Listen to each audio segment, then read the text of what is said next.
Today's adventure begins with heading into the waiting area. This is the entrance to the waiting area as the recording of this Friday, June the 10th, 2022.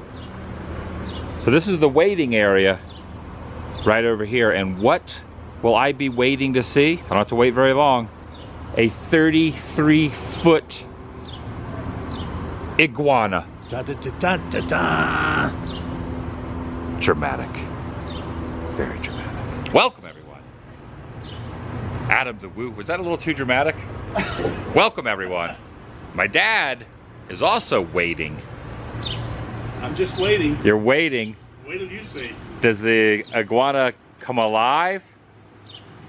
Now this is fun. I'm inviting you to join me and my dad, who is waiting in the waiting area. Shall you? Stopped off here because we are on our way after we get done waiting in the waiting area. I don't know why this is here. I don't know why this waiting area. So people can wait. We won't have to wait long. I don't know what we're waiting for. This is the Red Iguana restaurant. We will not be eating here at the Red Iguana. We will be eating. Are you hungry? I'm always hungry. I know I'm your son because I am always hungry as well. We're going to be going over to the first KFC franchise here in Salt Lake City. By the way, I'm in Salt Lake City, Utah. But stopping off at a couple places before heading over there. Back in the 50s, that's the 1950s, they used to have these cereal pieces before the Saturday movie. And there was one I remember that was about these giant iguanas in probably Africa or somewhere. Yeah. And that is exactly what this thing looks like. In fact, that's about the size of the iguana that was chasing after the star of the series. Was it like a Western cereal? Or was it like a horror horror film? More of a Western style, but Western. kind of in Africa, like. Yeah. It's like a Indiana Jones hunter Like type Indiana person. Jones. Yeah. Yeah, I've always heard that Indiana Jones was modeled after the old Westerns, like that style of filmmaking. Look at the size of Yeah. the iguana. Gosh! Look at the feet there. Now, if I was not going to delve into a little KFC history, I would say we could get a bite to eat inside the Red Iguana. Well, not inside the belly of this iguana, but inside the restaurant of the iguana. But I like Kentucky Fried Chicken. And when in Rome or when in Salt Lake City, you got to go to the first franchise. Don't leave any chicken on the bone. Don't leave any chicken. We were listening to we were watching a baseball game the other night, and the announcer said, "Don't leave any chicken on the bone," talking about don't leave a player on the plate. Player on third base, and don't leave the chicken on the bone. Don't leave the chicken on the bone. The iguana's probably happy though that we're not going to be. Well, they probably don't serve iguana over there. Do you know what you call an iguana with no eyes? No. An iguana with no eyes? An iguana with no eyes. Yes. Blind? Iguana. I think we waited long enough. Okay. We've waited long enough in the waiting area. And now let's make our way over to KFC. We're not in Kentucky. We're in Utah. Who knew? KFC history. All right, you done waiting? I'm done waiting. All right, Let's go. No more waiting. Let's go out of the waiting entrance. I am really curious why there is a waiting area here. Maybe when people come up to put their name in, for a table at the restaurant. That makes sense. The lady says, wait. Wait, over there. That could be it. That could be. It seems like this is a pretty popular place. There are a lot of parking spaces. This place is probably pretty popular. But notice how the iguana is staring over where everyone is waiting. He's like waiting on them. He's waiting for his lunch on the waiting patrons. But he's not staring at the restaurant. No. Okay, let's move on.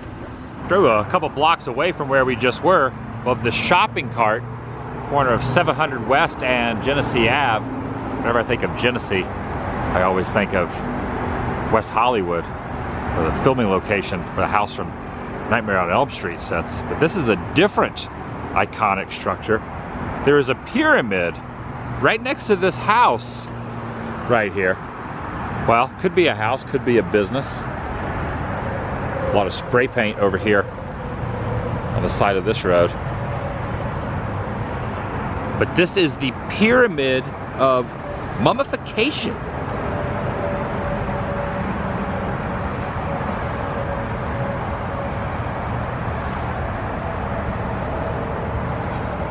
Now what that means, I do not know. Possibly an information placard somewhere around the side. It's very shiny. It's almost like a beacon, the sun bouncing off of this. Those on the freeway. Okay, here we go. S-U-M-M-U-M.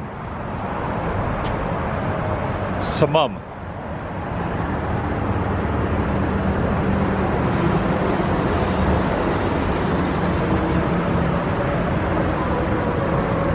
Built in the 1970s.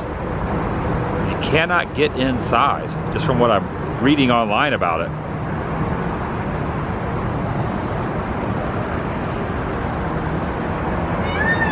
Oh,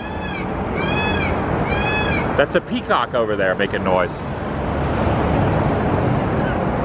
The grand principle of creation is nothing and possibility come in and out of bond infinite times in a finite moment. That is a quote from Summum, which obviously has a lot to do with the pyramid of mummification. That's a summum statement. Summum, okay, that sounds very familiar to like summumification. There's got to be a correlation, right? Mum's the word. I mean, I'm not trying to make summumification. There has to be a correlation there, right? Am I just going out and stretching it a little thin? Stretch, yeah. Okay. This is pretty interesting, though. You can go inside the door. Is it actually a door to the pyramid? Is there a door? You can go in there and see some of them. Hey, this says divine, consecrated, and sanctified. What were you saying about the dollar bill? This looks very similar to the pyramid that's on the dollar bill. And the only thing really missing, I guess, is the all-seeing eye up at the top. And obviously this has religious connotations based on the terminology of the plaque here. And that's all Egyptian religious emblemism. Right. Emblematic? Yeah. Images. Images, yeah. So do you think that there's got probably are mummies in there? That would be an assumption. All right, we've done a little bit more research while standing over here, and it appears as if the person who created this, the founder, his name was Summum. That was his first name. And he was told, this is according to, the interwebs, it was revealed by the alien race that he was supposed to mummify himself. And in 2008, he did. Very fascinating.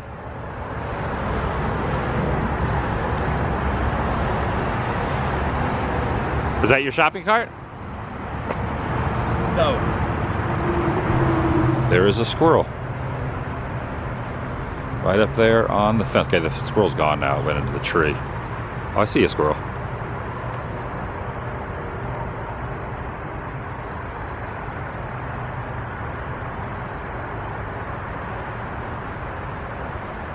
You are just full on relaxing mode right now. Is that comfortable? And this is on the way to our destination. And just find this kind of stuff fascinating and figured, heck it, might as well stop off and show this. Very fascinating. This has been utilized for a lot of artwork down here. Across from the way. Even the fire hydrant there. It's been tagged up. What do you think this is used for? If you had to guess. I would say that is a building that houses metal frames for highway usage. I think that's probably a pretty good guess. Or it could be where they store the leftover donuts from some donut shop. I do like this fish here. Someone has painted. It looks like a holy fish. Got a halo. Oh, it does have a halo. It's an angelfish. And the freeway is right there. So as the interstate traffic goes by, you can see this from the road. The traffic, sucking traffic, you can see this pyramid. And I'm sure a lot wonder, what's in that pyramid?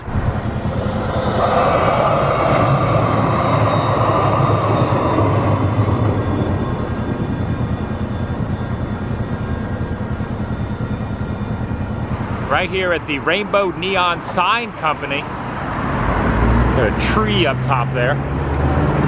Sign of quality since 1945. Has a very unique item tucked away around the back corner.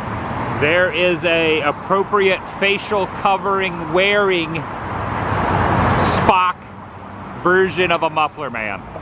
At least the upper torso from the waist up is back there. You can see where it was a Muffler Man holding the muffler, and then it was converted into a Spock, and now has a facial covering on. Got the Spock haircut, has the emblem there on the shirt, and has the hands held in a fashion where it was holding a muffler back in the day. That's how Muffler Men got their name. And this is the Spock version of Star Trek. Way back there.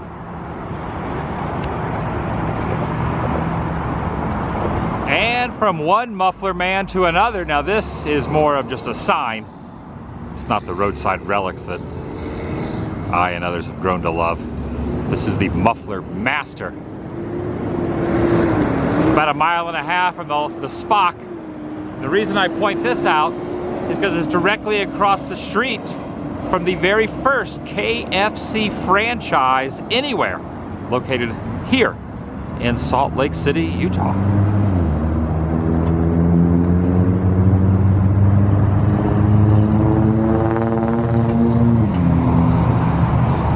Right there between those trees. And the sign, the old-timey sign that sits here on the street corner of 3900 South does not say Kentucky Fried Chicken. It states Harman Cafe. And I am just gonna assume that they have completely redone the building, because this building does not look like something from the good old days. This is more of a modern building, but it does say KFC, you know, short for Kentucky Fried Chicken. Over there it says fried to order. And you see the bucket, a beacon above the tree line over there. There's a little bit better view of where it says the world's first. Okay, they are really signifying this as the world's first KFC, not the one in Corbin, Kentucky, which really also holds that title. You know, it's kind of a gray area, but because it's the first franchise, you do have that statement, world's first KFC, definitely the first one in this neck of the woods, first franchise. So let's just call it the world's first KFC. And the original building opened in 1952, since remodeled. And out front, to pay homage, are 3 gentlemen here. On this end, well, in the middle, Colonel Sanders, who his glasses, are they supposed, you couldn't hold it out. You couldn't hold it, could you? His glasses, okay, take 2. We have 3 gentlemen here. There are 3 gentlemen who are being paid homage to. I'm gonna guess that this is Mr. Harman. Is it Harman? Hammond. Does it say on this side? I've already forgotten. This is the one that Colonel Sanders sold the franchise to, or at least went into business with. And over here on this end, do not recognize this sculpture. Okay, I had to look it up. Pete Harman was his name. Pete Harman was the one who created the original franchise, and he stands next to the Colonel right here. There are lights down here for at nighttime, can be illuminated on these 2 guys. I don't think his glasses are supposed to look like that. Okay, Mr. Harman's glasses are broken off here. You think they melted? Or are they supposed to look like that? Possible they melted, yeah. They could have melted over time. I guess. But they are looking at the spot. So if you stand right there, Dad, you have the Colonel and Mr. Harman making eye contact with you. Yes. They're saying, go in there and get some chicken. Get some chicken. Get some chicken in there.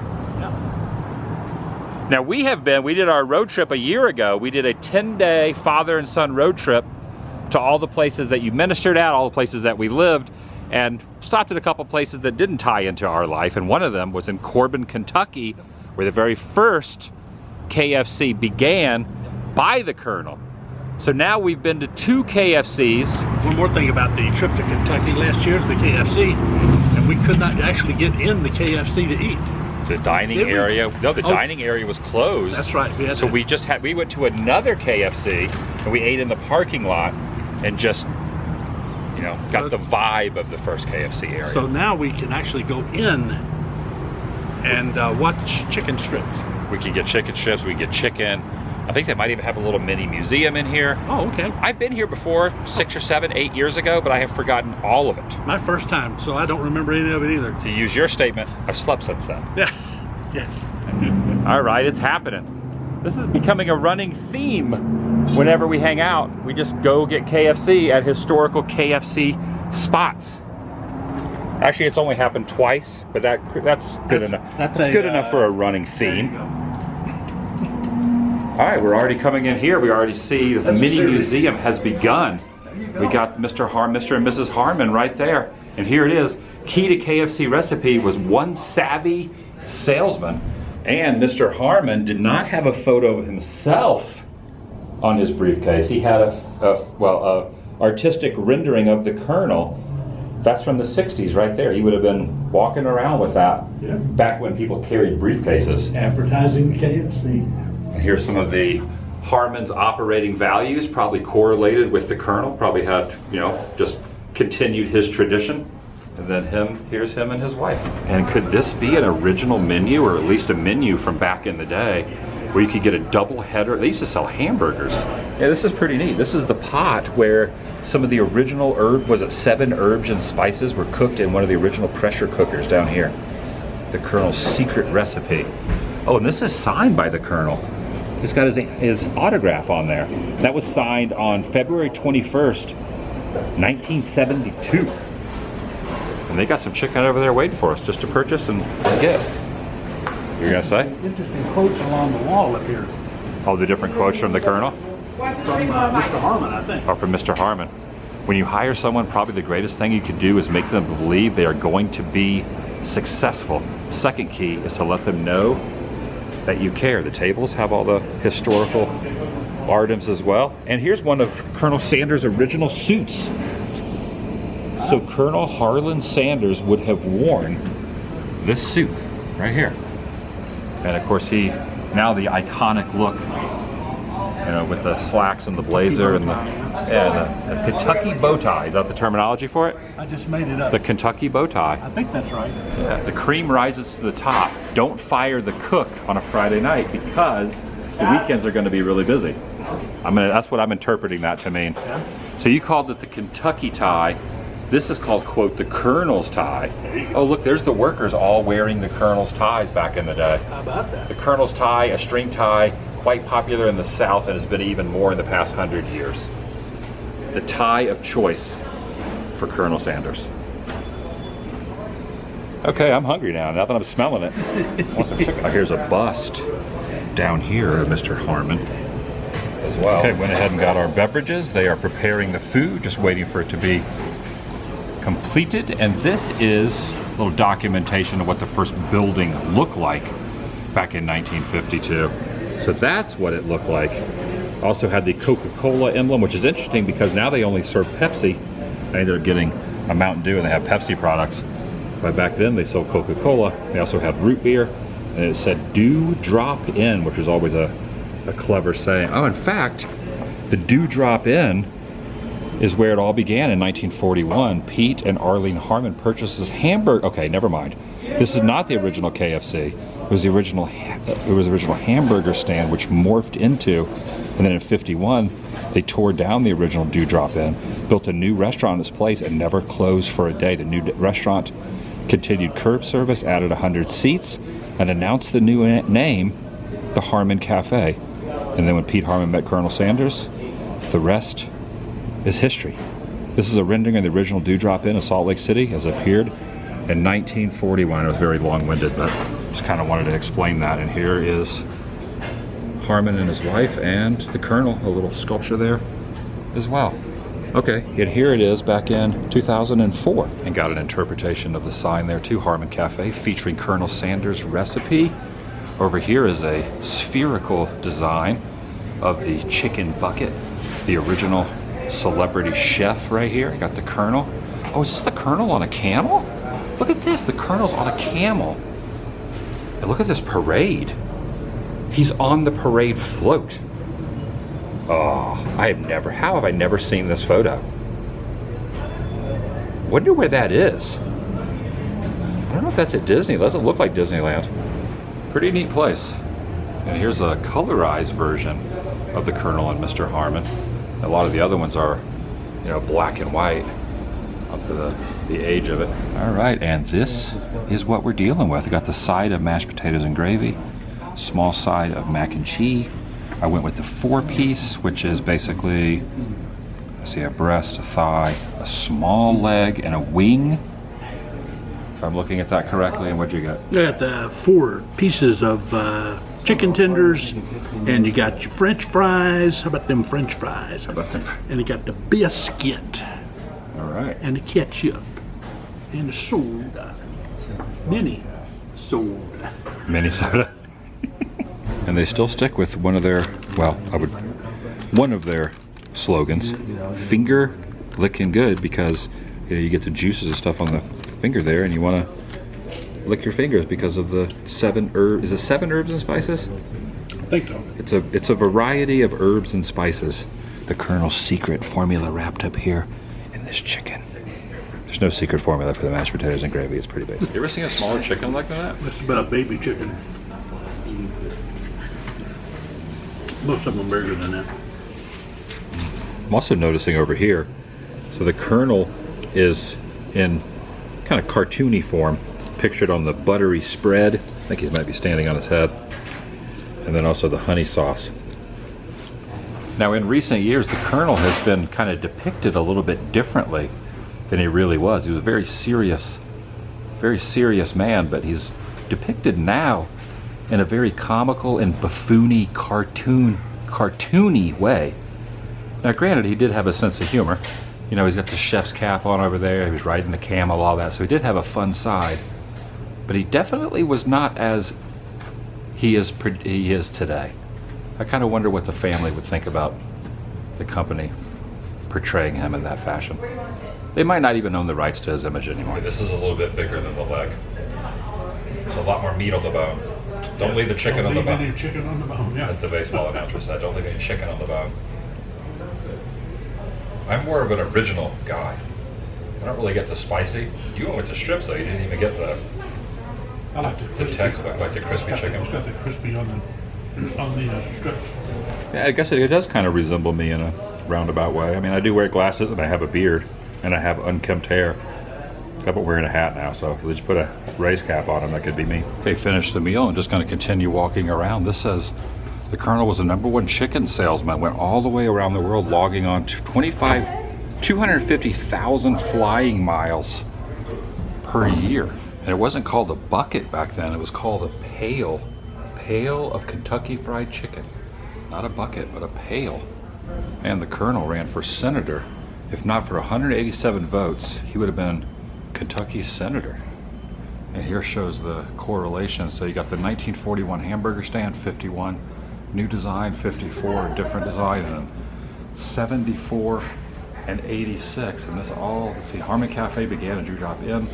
Restaurant undergo many structural changes and is now a brand new museum to honor Pete and Arlene Harman, which is where I'm standing at the moment. I was way off. 11 herbs and spices, not 7. 11 herbs and spices. Acquaintance of his. Colonel Sanders was an acquaintance of his in Kentucky. And he showed up one day at his burger place. So it's still up for discretion on whether it's the world's first as the bucket, or should I say pail. They called them a pail back then, not a bucket. A pail of chicken. So it's up for discretion. Nonetheless, this is the first one in this area and the first franchise. That is official. I'm sure the folks in Corbin, Kentucky would probably argue that theirs is the first.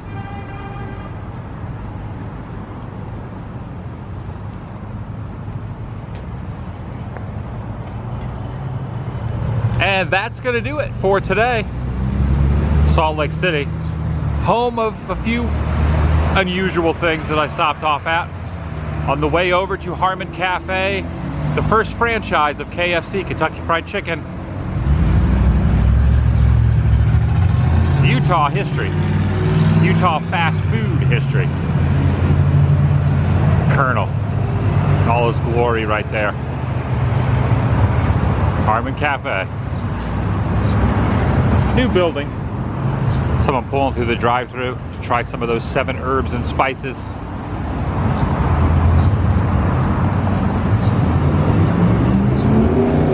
Corner of State Street and 3900 South. I'll see you in the next video. The vlog is over.